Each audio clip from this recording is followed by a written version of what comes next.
Okay, you can see that here's the for sure genuine Honda one, and it's slightly taller, just by a little bit. And since you won't have both of them to compare, I'll just measure it. So we know this is it, and it's gonna be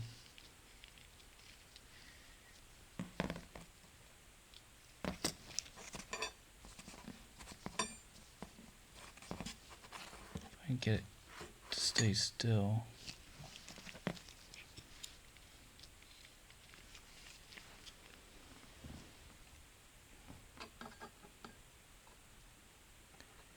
Looks like 50.15 millimeters,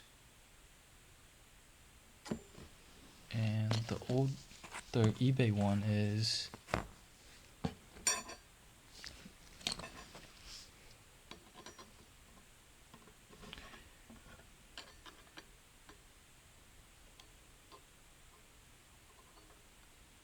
eBay one looks like 48.17 millimeters.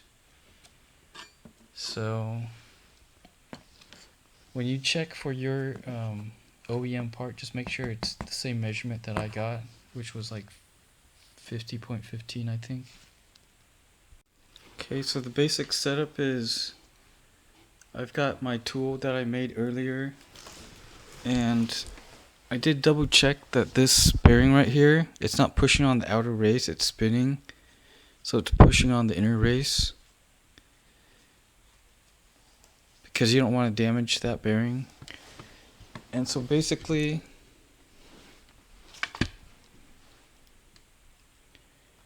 you can see that I installed the circlip in the middle because that's what we need to get onto the shaft. So this came in the I think it was the master ball joint adapter, and so it's pushing up against that side. And basically if this doesn't work like this, I'll just rotate this 90 degrees, because one side of the spring, it makes contact with the bottom surface, and the other side kind of just wobbles. So if it doesn't work and it binds, just rotate this 90 degrees and then try again. But basically I've got one wrench down here to hold it down, and the other wrench is going to be on top, and I'm going to use that to tighten it down. And just watch it so that this back part doesn't slip off.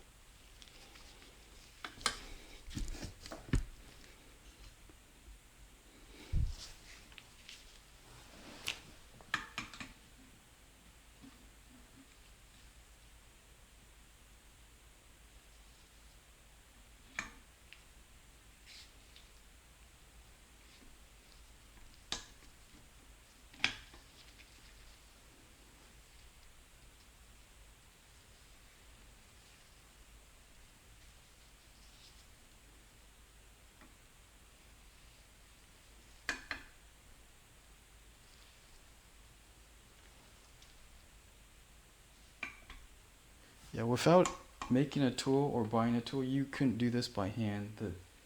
The spring pressure is really, really high.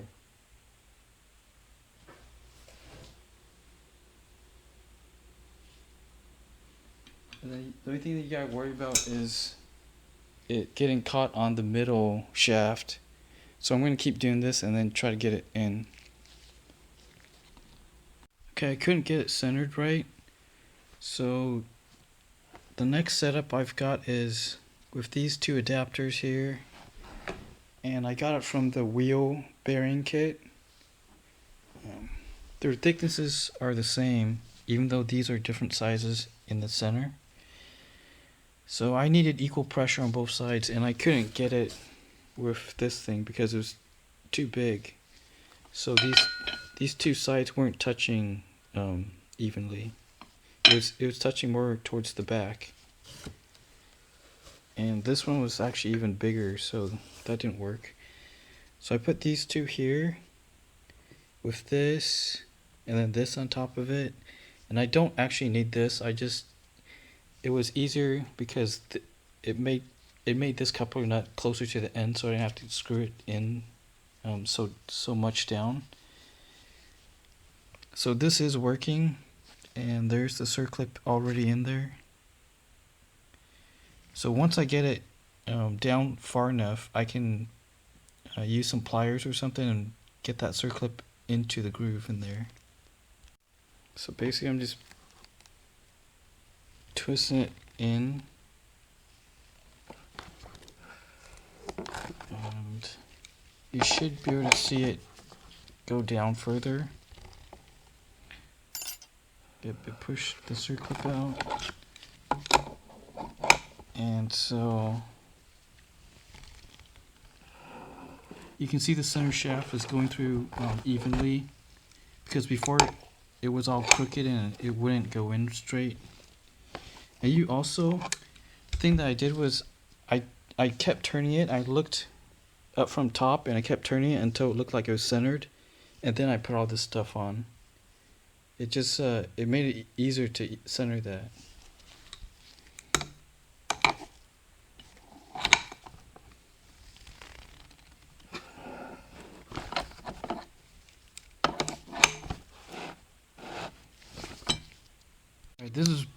This took me a long time, but basically the way to get this in is use a flathead and push this into its groove first, and hold it down here while you take another flathead and push down while you try to work it around over here. And then I actually had to pull this one off, and it was still stuck there because it was in its groove.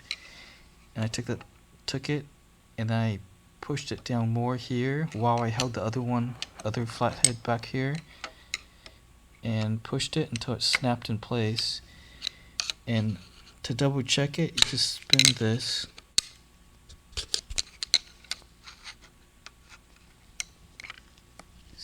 Spin this thing back and forth to make sure that it's in its groove. And so it's basically just like getting a bead of a tire on its wheel. You gotta like jam it in, hold it with another one, try to work it around, and then take this one out and then jam it in, and then work your way around while you hold the other one here. It's a lot like trying to put a tire on a wheel. Okay, so this is the new third gear, and these splines on the bottom. That's why I had these things lined up all the same, because these splines go straight into here.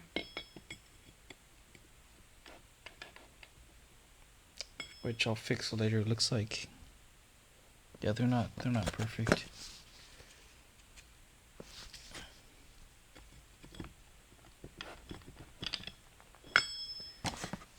Okay, so basically, once you get this, there was gunk on here, so I used brake cleaner and a paper towel, and I cleaned it up here, and also on this surface right here, because another bearing goes on there. Basically, this needle bearing goes on in here, and there's gonna be 2 of these needle bearings, and they're gonna go on this side and on the opposite side also.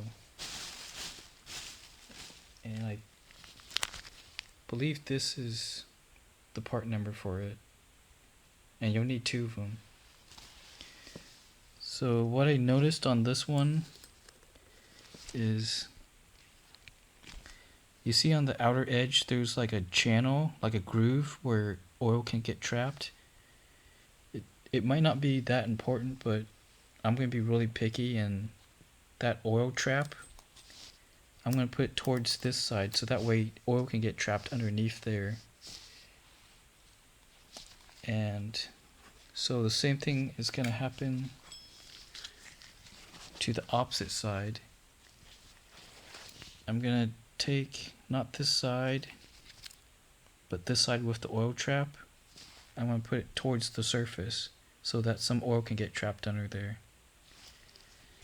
And obviously this one, well, it might actually, one side might be smoother or flatter than the other. It probably doesn't matter, but I'm going to be picky and take a look at it and see which way is the best way. Okay, so I've got the inner bearing, this bearing, and I'm holding this one down on the bottom. So basically what I think happens is that new washer right there goes into here with the jagged part sticking into here. And what I ended up deciding is I'm gonna have the capture groove facing towards the washer, because I remember that washer was really blue. So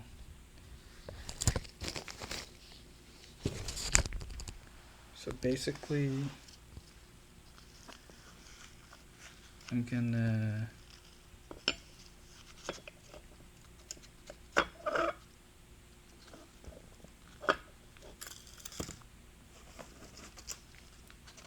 take this washer and I'm going to put oil on here.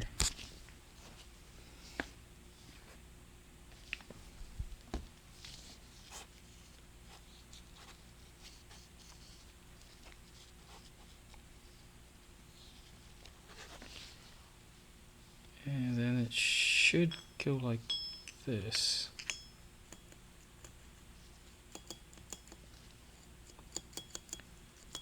Seems pretty loose.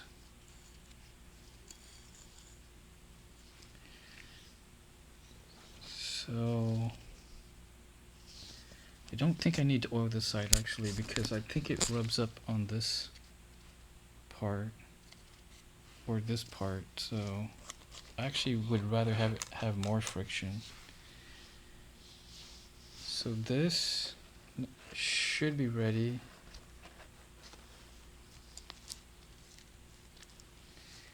And then it should just go into here.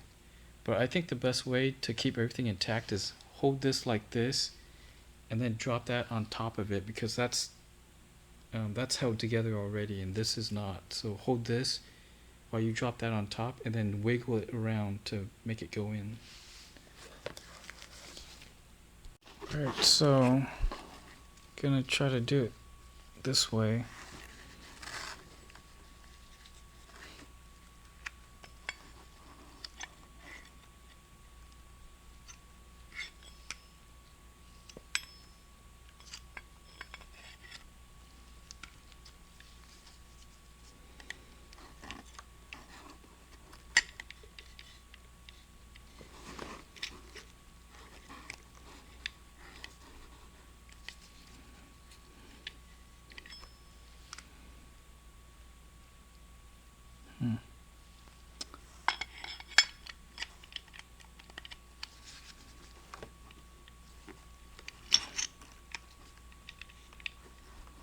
Okay, well basically you get the idea.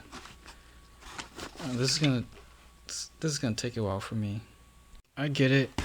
So you rotate like this and you actually lift up to try to unbind it, and eventually it'll go in all the way.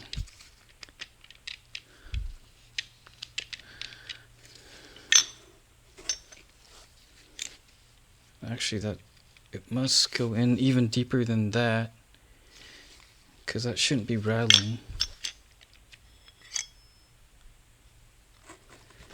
I'm just worried that this is gonna get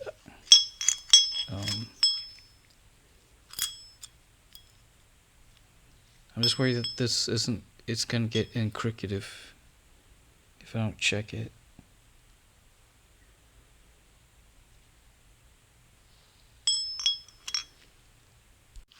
I'm pretty sure it's in all the way now. So this is what it should look like. The spline should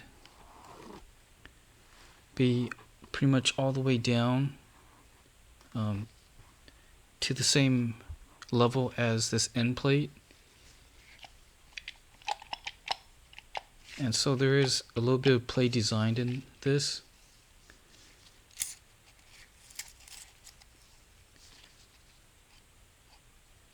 And this does rotate.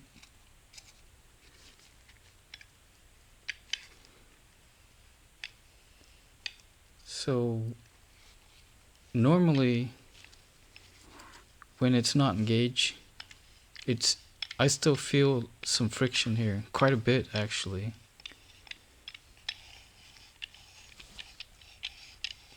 And then when it's engaged, obviously I'm guessing it probably locks both these together and then it spins. So now to keep everything clean, I'm going to put this in a Ziploc and then I'll do the rest of the stuff. Alright, I'm going to show you all the O-rings and stuff for the left side cover, also known as the end cover. And this one is really confusing, at least for me. There's basically these three valves, or I believe they're valves, 1, 2, and 3. And before I show you this, I need to show you the diagram. So, okay, so here's the end cover, and you've got these three valves, and they're actually two-piece parts. So there's the shaft, and it's got a little O-ring with it, and then it's got the cap on it, and that little O-ring helps seal these two parts together. And then this bigger O-ring is to seal the outer edge of the ring, and then there's a circlip on them.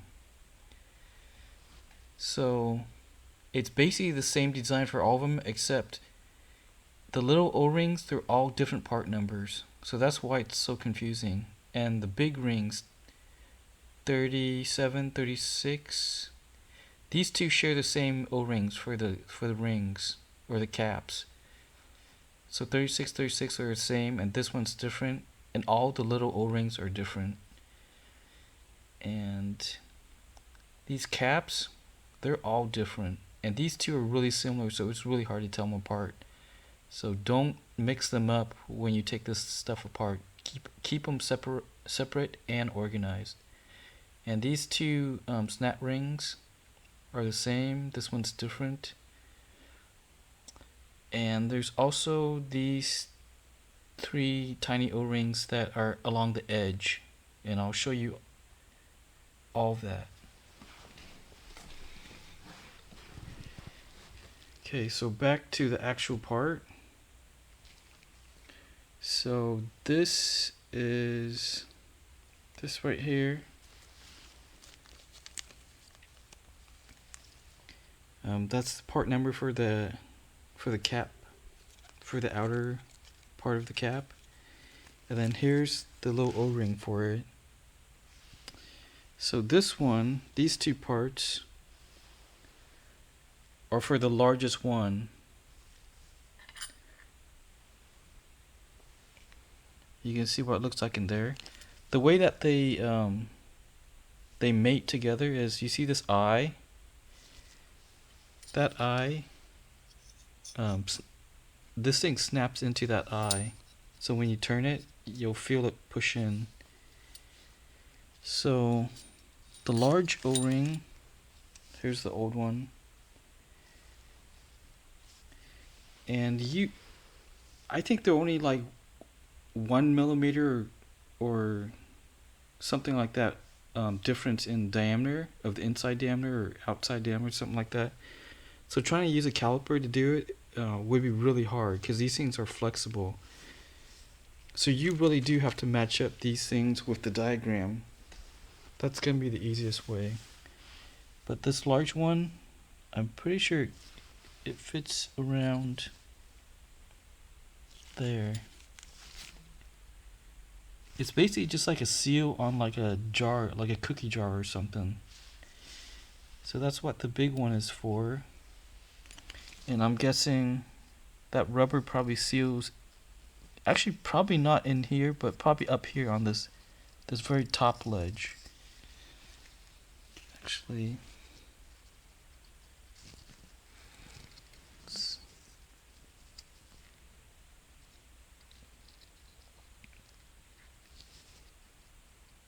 maybe it's the inside ledge. I can't even tell because it doesn't fit in either one of them. But I'll figure that out later.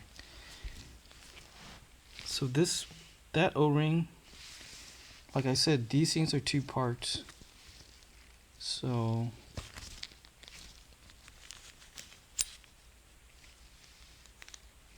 the O-ring is right in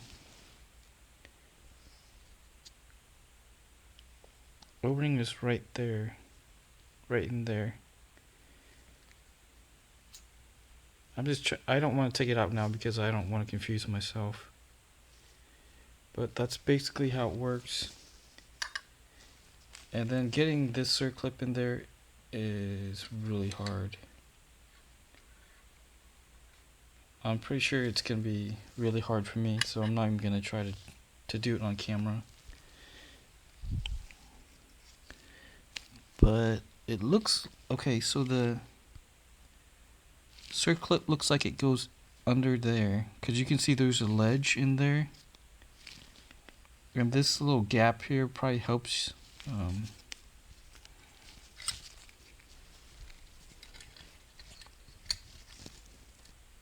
you get it in there.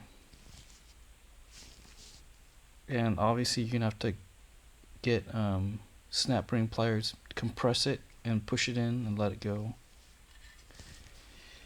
But if I remember right, putting the O-ring there, it would make it so it's up too high. So I'm gonna have to figure that out. Maybe the O-ring goes on this ledge. I'm not sure. But I remember when I first tried it, I had a hard time doing that. So okay, so there's 3 of them. That's the part number 91301 PC9003. This one is really easy. One goes in there, and the other 2 are right here and here. They're really easy.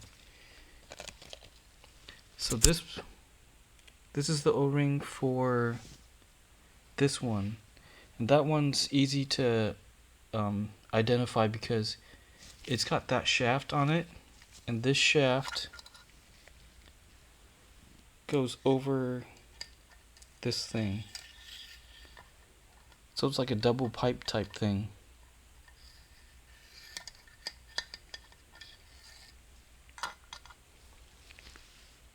And this one, this is the O-ring for the cap part, and it's the same one for both of these 2 valves. And this one is for the center. So here's the center, and same thing, it's got that eye groove in it. So it fits in there just like that.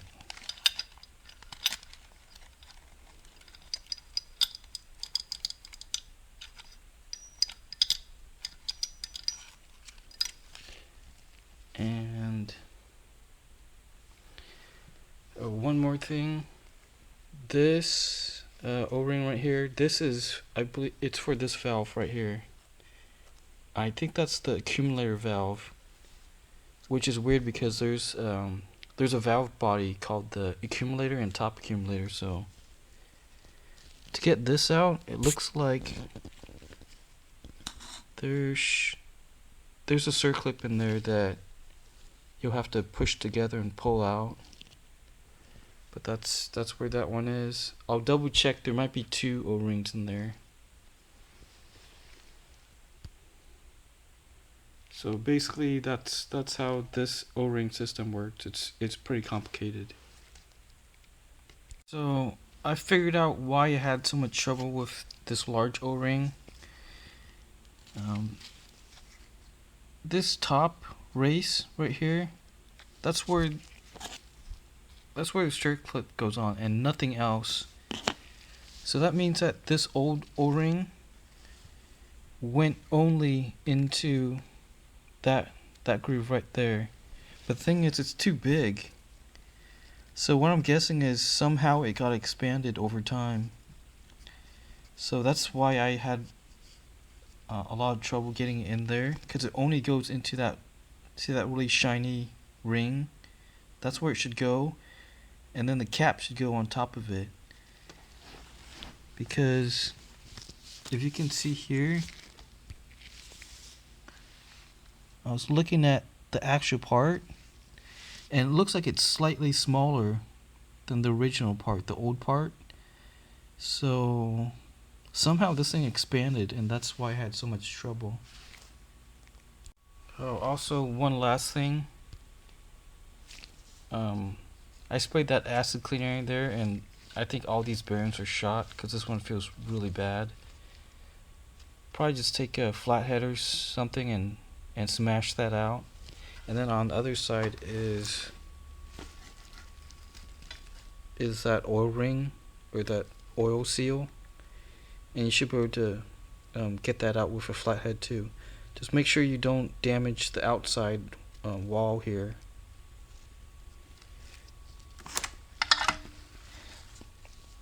And this,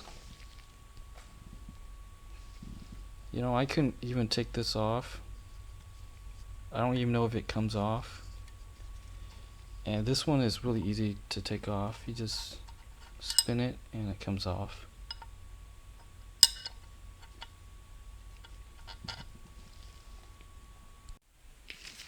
Alright, so what I did was I pushed a flathead here and I pushed another one here, and I was able to get this corner out.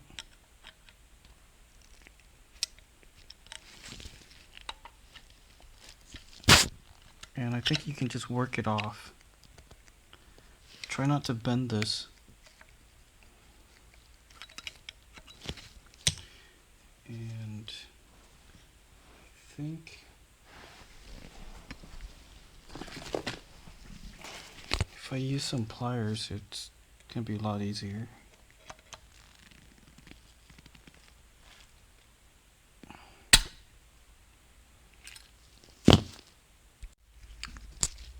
Okay, so here's the end cover.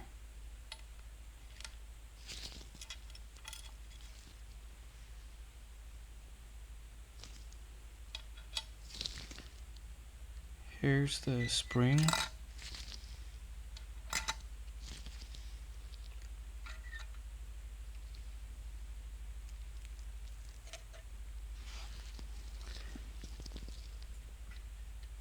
And I think inside here is a piston. So I think the best way to get this out is to tip this upside down and tap on it. Alright, so I sprayed this with brake cleaner, and just be careful. The reason why I haven't installed these valves yet is because I sprayed brake cleaner and it got in here and it's taking forever to dry up. Brake cleaner, it swells up the O-rings, so I'm waiting for all these to dry before I put them back in. But this came out. There should be an O-ring under this piston.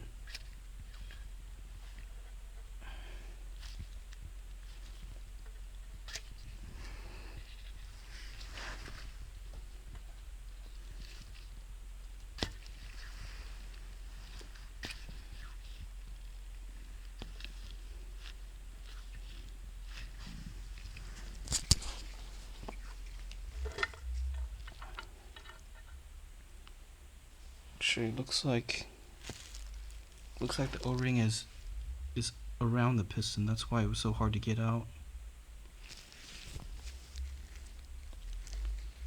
Looks like it got scratched up here.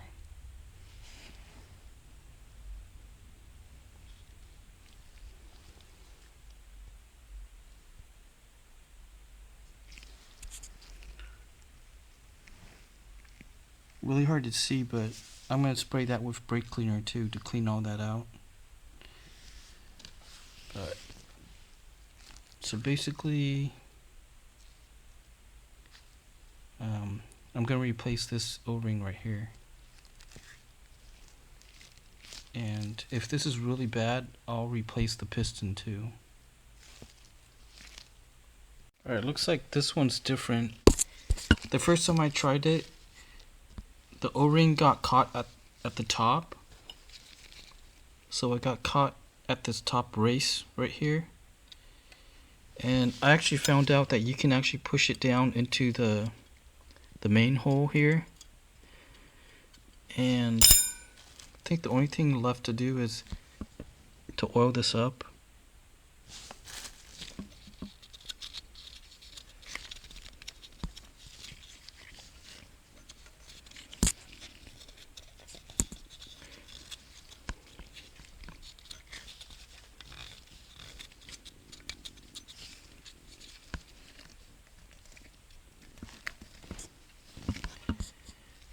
Okay, once we got that,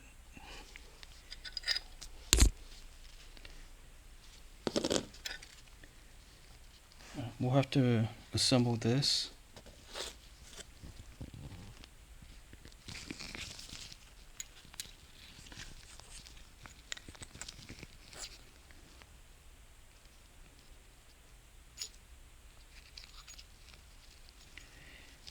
And then just make sure it fits. That eye goes right into there. And then we should be able to just put the circlip in and it should go down. The first time I tried it, the circlip wouldn't go down and I was actually jamming up against the O-ring. So I thought I damaged it, but it looks like it's okay. So just make sure you put it into its hole. You can stuff it in there. It'll be fine, and then you should be able to get the circlip on. If you've got problems with the circlip, it means that you didn't put it in its hole. Looks like I was wrong about this one too. As you can see, I was able to get the O-ring into its main hole here, and it's really big, so you have to stuff it from, like, put a finger here and another finger here and just work them together till it snaps into there. Yeah, make sure it doesn't go up on top here. Just take your time and stuff that in. And then I'm going to oil it up.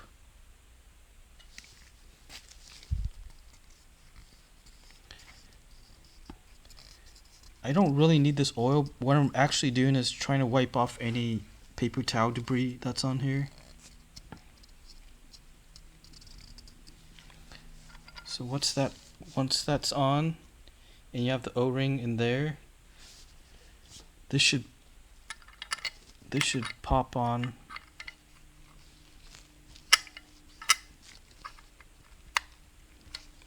There. It should be flat on there. And then this, I don't know if I can do it with one hand, but I'll try.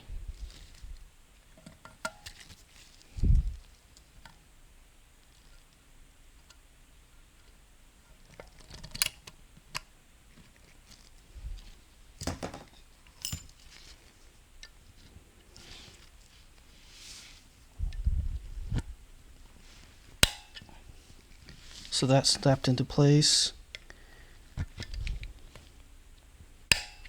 And that snapped into place. And just double check along the whole wall. But I think it's in.